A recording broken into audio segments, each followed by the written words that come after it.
Before I was a screenwriter, I was a film critic. And at that time, I wrote a book about spirituality and film because I had a religious background and a religious education. And but then I got involved in film, and I never really thought that I would make a film of that nature. I was just too excited by the action, the empathy, the violence, the sexuality of cinema to work with that austere toolkit. And but I always respected those films, and I kept going back to them. And then about 2 years ago, I was having dinner with Pavel Pawlowski, who had just done Ida. And he was talking about Ida, and I left that dinner and I said, you know, it's time. It's time for you to write one of these movies. And so that's how it all came around. And in many ways, it is the culmination of something that started, you know, in the early 70s. First, I'm not Catholic, Dutch Reformed. So, but we in the Protestants, we suffer from the same pathology as the Catholics. And there is deep-rooted in Christianity this notion of atonement by blood.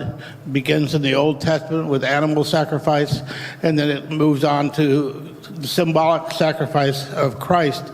So if you're raised in the church, whether Protestant or Catholic, you are raised with this idea that through blood you can become clean. Well, this is a pretty dangerous idea when you actually think about it, but it is part and parcel of the programming you receive as a Christian. Well, I mean, A Taxi Driver was my first script, and you know that was the music that was playing when I walked in the room, and so you never forget that music. In the editing room, the editor at one point said to me, you know, there's a lot of Taxi Driver in this film. And I said, yeah, there is.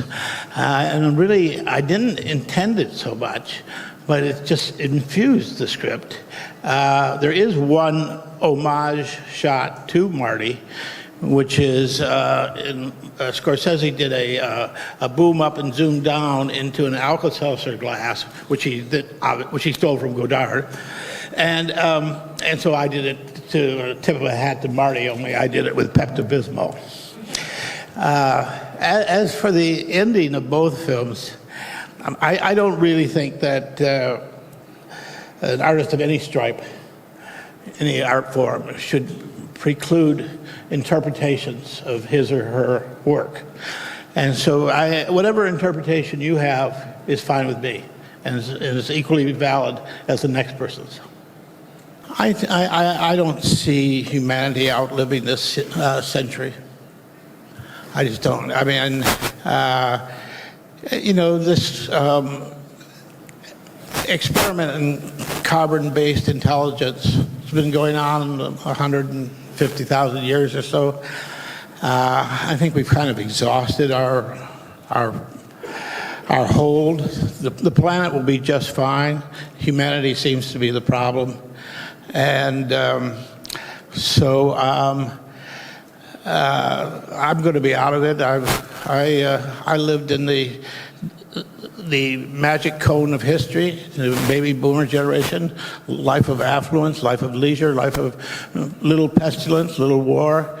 And for that, my generation has pretty well screwed the planet for our children.